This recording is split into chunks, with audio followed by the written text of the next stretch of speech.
வணக்கம் நண்பர்களே. இன்னைக்கு உற்சாக பதிவில் தொடர்ந்து எதை பற்றி பார்க்க போகிறோன்னா, வீட்டில் குலதெய்வத்தினுடைய சக்தி நிலைத்திருக்க இந்த ஒரு விஷயத்தை செய்து பாருங்க. உங்கள் வீட்டில் பார்த்தீங்கன்னா இனி தடையில்லாமல் சுப காரியங்கள் நடந்து கொண்டே இருக்குங்க.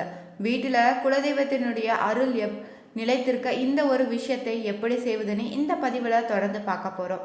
இந்த பதிவு உங்களுக்கு மிகவும் பயனுள்ளதாக இருக்கும். அதனால் வீடியோவை எந்த இடத்துலையுமே ஸ்கிப் பண்ணாமல் பாருங்கள். முதல் முறையாக உற்சாகம் நியூஸ் சேனலை பார்க்குறீங்களாக இருந்தீங்கன்னா சேனலுடைய பெல் பட்டனை கிளிக் பண்ணி சேனலை சப்ஸ்கிரைப் பண்ணிக்கோங்க. லைக் பண்ணுங்கள், ஷேர் பண்ணுங்கள், கமெண்ட் பண்ணுங்கள். உங்களுக்கு பார்த்தீங்கன்னா ஜோதிட ரீதியான சந்தேகம் இருக்குதா? ஜோதிடத்தில் ஒரு நல்ல தெளிவான பதிவையும் பரிகாரத்தையும் பெற்றுக்கொள்ள வீடியோவில் டிஸ்கிரிப்ஷனில் கொடுத்துருக்க நம்பருக்கு கால் பண்ணுங்கள். வாங்க வீடியோக்குள்ளே போகலாம். நாம் பார்த்தோன்னா எந்த ஒரு செயலுக்குமே முதல்ல குலதெய்வத்தை தான் வழிபட்டு தொடங்கணும்னு சொல்லுவாங்க. நம்ம வீட்டில் இருக்க முன்னோர்களுமே குலதெய்வத்தினுடைய அருள் வீட்டுக்கு வரவழைக்க எப்படி வழிபடலான்னு தெரிஞ்சுக்கலாங்க. குலதெய்வ வழிபாடு பார்த்திங்கன்னா அனைவருக்குமே முக்கியமான ஒன்றுன்னே சொல்லலாம்.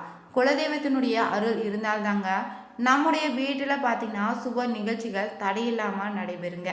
குடும்பத்தில் மகிழ்ச்சியுமே சுபிச்சமும் பெருகணும் சொல்லுவாங்க. குலதெய்வத்தினுடைய சக்தி வீட்டில் நிலைத்திருப்பது அவசியங்க. சொந்த ஊரில் இருப்பவங்களும் சரி, வேலை நிமித்தமாக நாம் வெளியூருக்கு போனாலும் குலதெய்வத்தை அடிக்கடி தரிசிக்க முடியாதவங்களுமே சரிங்க. அவரவர் வசிக்கும் வீட்டிற்குள்ளே குலதெய்வ சக்தியை அழைத்து குடியேற்றலாங்க. இதற்கான ஒரு எளிய வழிமுறையை இனி பார்க்கலாங்க. மஞ்சள், மண், சந்தனம், குங்குமம், விபூதி, சாம்பிராணி, அடுப்புக்கறி போன்றது சிறிதளவாக எடுத்துக்கோங்க. அதை ஒரு சிவப்பு துணியில் வைத்து முடிச்சு போட்டுக்கோங்க. வீட்டின் வாசற்படியில் உட்புறமாக நிலைப்படிய மையத்தில் மேல் பகுதியில் ஆணி அடித்து மாட்டி வச்சுக்கோங்க. பின்னர் பார்த்தீங்கன்னா தினமுமே அதற்கு தூப தீபம் காட்டி வழிபட்டு வந்தீங்கன்னாவே உங்கள் வீட்டில் பார்த்தீங்கன்னா குலதெய்வ சக்தி வீட்டில் வரவழைத்திடலாங்க. ஒரு கலச சொம்பில் பார்த்தீங்கன்னா சிறிதளவு வெட்டிவேர்னு பச்சை கற்பூரமோ ஏலக்காய் போட்டு வச்சுக்கோங்க. பன்னீர் ஊற்றணுங்க. பன்னீர் அளவிற்கு தண்ணீர் ஊற்ற வச்சுக்கோங்க. பின்னர் அந்த கலசம் முழுவதும் பார்த்தீங்கன்னா நூலை சுற்றி வச்சுக்கோங்க. நூல் சுற்ற தெரியாதவங்க பட்டு துணியை கூட சுற்றிக்கலாம். பின்னர் வீட்டில் பூஜை அறையில் ஒரு பலகை வச்சு அதன் மீது பாலை இலை போட்டுக்கோங்க. அதில் பச்சரிசி பரப்பி அதன் மீது கலச சொம்பை வச்சிடுங்க. கலசத்தின் மீது பார்த்தீங்கன்னா வாழைப்பூவையும் நுனிப்பகுதி மேல் நோக்கி இருக்கும்படி வச்சிடணும். வாழைப்பூவுக்கும் கலசத்திற்கும் இடையில மாவிலை இல்லைன்னா வெற்றிலை சுற்றி வச்சுக்கோங்க. பின்னர் பார்த்தீங்கன்னா கலசத்திற்கு வில்வ இலைன்னா ஊமத்து பூ கொண்டு அர்ச்சனை செய்யணுங்க. கலசத்தின் மீது வைத்திருக்கக்கூடிய வாழைப்பூ பார்த்தீங்கன்னா 3 நாட்கள் வரை கெடாமல் இருக்கும். பூஜை செய்வதற்கு அந்த 3 நாட்களே போதுங்க. உங்கள் வீட்டு பூஜை அறையில் தொடர்ந்து நீங்கள் பூஜை செய்ய விரும்பினீங்கன்னா வாழைப்பூவை 3 நாட்கள் ஒரு முறை மாற்றிக்கொண்டே இருத்துக்கலாம். பூஜை முடிந்ததுமே நீங்கள் பச்சரிசி சமையல் செய்தோ வாழைப்பூவை வடை செய்து கூட வீட்டில் உள்ளவங்களுக்கு கொடுக்கலாங்க. கலசத்துக்கு உள்ளவற்றை வீட்டை சுற்றி தெளித்திடுங்க. குளிக்கும் நீரில் கூட விட்டு நீராடிக்கோங்க.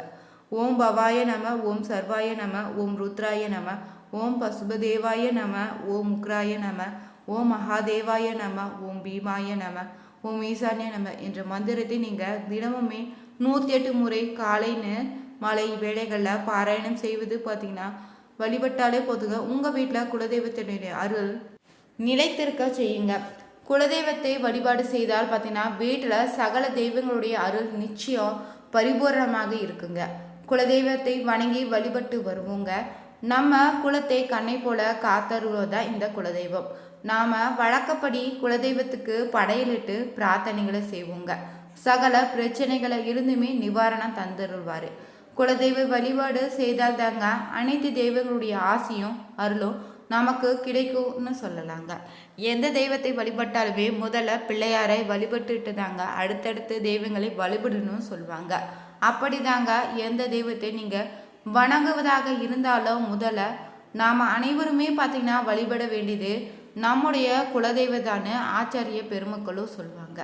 இஷ்ட தெய்வம் என்பதோ பரிகார தெய்வங்கள் என்பதோ நமக்கு பலன்களை கொடுக்க வேணும்னா முதல்ல நாம் மறக்காமல் குலதெய்வத்தை வழிபாடு செய்யணுங்க. குலதெய்வ வழிபாடு செய்யதான் இஷ்ட தெய்வங்களுடைய பரிகார தெய்வங்களும் நமக்கு நன்மைகளை வாரி வழங்கணும்னு சொல்லலாம். குலதெய்வம் பார்த்திங்கன்னா புராண தொடர்பு கொண்ட தெய்வங்களாக பெரும்பாலும் அமைவதில்லை. குலதெய்வம் பார்த்தீங்கன்னா நம்மை போலவே வாழ்ந்து நம்முடைய முன்னோர்களாக நம் பூர்வீகத்தை கொண்டவர்களாக இருப்பாங்க.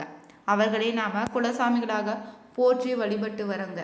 குலதெய்வ வழிபாட்டில் முக்கியத்துவத்தை ஒவ்வொரு தருணத்திலுமே மகான்கள்னு சித்த புருஷர்கள்னு வலியுறுத்தி கொண்டே தாங்க இருக்கிறாங்க. மதுரை வீரன்னு கருப்பணசாமி, குளுமாயி அம்மன், செல்லியம்மன் முதலான தெய்வங்களை தான் எப்போதோ வாழ்ந்தவர்னு மக்களுக்காகவே வாழ்ந்தவர்னு நாம் குலதெய்வமாக தற்போது வணங்கி வரோங்க. குலதெய்வத்தை நாம் தினமுமே வணங்கணும். குலதெய்வ கோவிலுக்கு மாதத்துக்கு ஒரு முறையாவது சென்று தரிசிக்கணுங்க. அமாவாசை பௌர்ணமி நாட்களாவது குலதெய்வத்தை மறக்காமல் வழிபாட்டு செய்தால் நல்ல பலன்கள் ஏற்படுங்க. குலதெய்வ கோவிலுக்கு பார்த்திங்கன்னா நம்மால் முடிந்த அளவுக்கு ஏதாலும் திருப்பணிகளை கூட செய்யலாங்க. கோயிலை தூய்மைப்படுத்துதல்னே, தண்ணீர் டேங்க் அமைத்து கொடுத்தல்னே, சந்திகள் புதுப்பிக்க உதவுதல், மரக்கன்று நடுதல்னே, ஸ்தல விருட்சங்களை அமைத்தல் முதலான விஷயங்களை கூட நாம் செய்து கொடுக்கலாங்க. குலதெய்வ கோவிலுக்கு எண்ணெய்னு திரி முதலவற்றை கூட நாம் வழங்கலாங்க.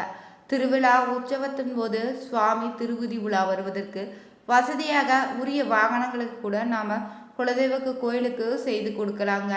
நம்ம வீட்டில் எந்த விசேஷம் நடந்தாலும் முதல்ல நாம் குலதெய்வத்துடன் சொல்லி வழிபடுவதை வழக்கமாக செய்யணும். குலதெய்வத்துக்கு நேர்த்திக்கடன் செலுத்துவதை முறையாக செலுத்திடுங்க. குலதெய்வ வழிபாடு பார்த்தீங்கன்னா 7 தலைமுறைகளை காக்கும்னு சொல்லலாங்க. குலதெய்வ வழிபாட்டை நாம் ஒரு ஒழுக்கமாக செய்து கொண்டு வந்தாலே எந்த கிரகமும் ஒன்று செய்துவிட முடியாதுங்க. குலதெய்வத்துக்கு அப்படி ஒரு சக்தி இருக்குதுங்க. தெய்வ வழிபாடுகள்லேயே பார்த்தீங்கன்னா குலதெய்வ வழிபாடு அவரவர்களுடைய முன்னோர்கள் பல தலைமுறைகளாக வழிபட்டு வந்த தெய்வமாக தாங்க இருக்கும். குலம்னாலே குடும்ப பாரம்பரியம்னு சொல்லுவாங்க. நமது குடும்பத்திற்கென்று ஒரு வழிபாட்டு தெய்வத்தினை நமது முன்னோர்களோ வைத்திருக்காங்க. தனது அடுத்த சந்ததியினர் நன்றாக இருக்கணும்னு குலதெய்வ வழிபாட்டில் முக்கிய குறிக்கோளாக சொல்லப்படுது. உங்கள் வீடுகளில் உள்ள பூஜை அறைகளில் உங்கள் குலதெய்வ படம் தான் முதல்ல இடம்பெறணும். உங்களுக்கு பிடித்த இஷ்ட தெய்வங்களுடைய படம் கூட இருக்கலாங்க. தேவையற்ற படத்தை மாட்டி வைக்காதீங்க. எல்லா சாமி படங்களையுமே நீங்கள் மாட்டி வைத்தீங்கன்னா நீங்கள் தினமும் அனைத்துக்குமே பூஜை செய்யணும். உங்களுக்கு இருக்கும் வேலை காரணமாக நீங்கள் தினமும் பூஜை செய்ய முடியாமல் போகுங்க. பல சாமி ஃபோட்டோ வைத்து இருக்கும் இடங்களில் குலதெய்வ பலர் பேர் மறந்துடுவீங்க. நீங்கள் எவ்வளவு கடவுளை வழிபட்டாலும் முதல்ல குலதெய்வ அருள் இல்லைன்னா நீங்கள் வாழும் வாழ்க்கையில் ஒரு திருப்தி இருக்கவே இருக்காதுங்க. பூஜை அறையில் நீங்கள் காமாட்சி விளக்கை பயன்படுத்துவீங்க. விளக்கில் பார்த்தீங்கன்னா திரி கிழக்கு முகமாக இல்லைன்னா வடக்கு முகமாக இருக்கணும். அவ்வாறு திரி எரியும் போது பார்த்தீங்கன்னா உங்களுடைய குடும்ப முன்னேற்றம் ஏற்படுங்க. வீட்டை நன்றாக சுத்தம் செய்து நறுமண வாசனை வீசும்படி வச்சுக்கோங்க. கோரமாக இருக்கும் தெய்வங்களுடைய ஃபோட்டோவை வைத்திடாதீங்க. இப்படி செய்வதன் மூலம் பார்த்தீங்கன்னா வீட்டில் சண்டை சச்சரவு தாங்க ஏற்படும். மிக கடினமான ஒன்றாக இருக்குங்க. நீங்கள் சிலை வழிபாட்டை வீட்டில் அனுமதிக்காதீங்க. வீடுகளை பார்த்தீங்கன்னா சிலை இருக்கக்கூடாதுன்னு தான் சொல்லுவாங்க. அமாவாசையால் நீங்கள் குலதெய்வ கோவிலுக்கு சென்று விளக்கு எண்ணெய் ஊற்றி 2 மண் விளக்கு ஏற்றி ஒரு எலுமிச்சை பழத்தை கோவிலில் உள்ள சூலாயுதத்தில் குத்தி வைத்து உங்களுடைய குலதெய்வத்தை வழிபாடு செய்தீங்கன்னா நமது நீண்ட நாட்களாக நினைத்து வந்த நியாயமான கோரிக்கைகள் அனைத்துமே நிறைவேடுங்க. உங்கள் பிரச்சனைகளுக்கு பார்த்தீங்கன்னா விரைவில் தீர்வு ஏற்படணும் சொல்லப்படுது. இந்த வழிபாடை தொடர்ந்து செய்து வருவது மிக சிறப்பான பலன்களை ஏற்படுத்துங்க. குலதெய்வ வழிபாடின் முக்கியம் என்னன்னு தெரியுமாங்க? குலதெய்வ வழிபாட்டை முக்கியமாக சொல்வதற்கு காரணம் என்னன்னு பார்த்தீங்கன்னா ஒருவர் குலதெய்வம் மட்டுமே அவர்களுக்கு நன்மை செய்யும். வேறு தெய்வங்களை நீங்கள் வணங்கினாலும் கூட குலதெய்வ வழிபாக மட்டுமே அனைத்து கிடைக்கும்னு சொல்லப்படுது. உங்களுடைய குலதெய்வம் பார்த்தீங்கன்னா அசுவம் வைத்து படைக்கும் தெய்வமாக இருந்தால் தாராளமாக அதனை நீங்கள் செய்யலாங்க. நமது முன்னோர்களின் வழியை நாம் மாற்ற வேண்டாங்க. குலதெய்வ வழிபாடு ஒவ்வொரு குடும்பத்திற்கும் பார்த்தீங்கன்னா அவசியமானதுன்னே சொல்லலாங்க. வருடம் ஒரு முறையாவது நீங்கள் குடும்பத்தோடு சென்று குலதெய்வத்துக்கு செய்ய வேண்டியதை செய்து வழிபாட்டாலே குலம் தழைத்து வரும் சந்ததியினரோ சந்தோஷமாக வாழ்க்கையை வாழ்வாங்க. இன்று பார்த்தீங்கன்னா ஒவ்வொரு வீடுகளிலுமே நல்ல முறையில் இருப்பதில்லைங்க. அதற்கு பல காரணங்கள் இருக்குதுங்க. துர்சத்திக ஆதிக்கத்தில் வீடுகள் இருப்பதால் அவ்வாறு இருக்குதுன்னே சொல்லலாங்க. பலர் பேர் பார்த்தீங்கன்னா வீட்டில் குலதெய்வத்தினுடைய அருள் இருப்பதில்லை. அவர்கள் நல்ல முறையில் தெய்வ வழிபாடு செய்தாலுமே பலன் இருப்பதில்லைன்னே சொல்கிறாங்க. குலதெய்வத்தினுடைய அருள் இல்லைன்னா அந்த வீட்டில் நீங்கள் எவ்வளவு பெரிய மகானை வைத்து பூஜை செய்தாலும் ஒரு புண்ணியமும் கிடையாதுங்க. குலதெய்வத்தை முறையாக வழிபட்டு வாழ்க்கையில் அனைத்து விதமான நற்பலன்களையும் நீங்கள் பெறுங்க. இந்த வீடியோ உங்களுக்கு பிடிச்சிருந்தா லைக் பண்ணுங்கள், ஷேர் பண்ணுங்கள், கமெண்ட் பண்ணுங்கள். மறக்காமல் நம்ம உற்சாக நியூஸ் சேனலுடைய பெல் பட்டனை கிளிக் பண்ணி சேனலை சப்ஸ்கிரைப் பண்ணிக்கோங்க. Thank you viewers.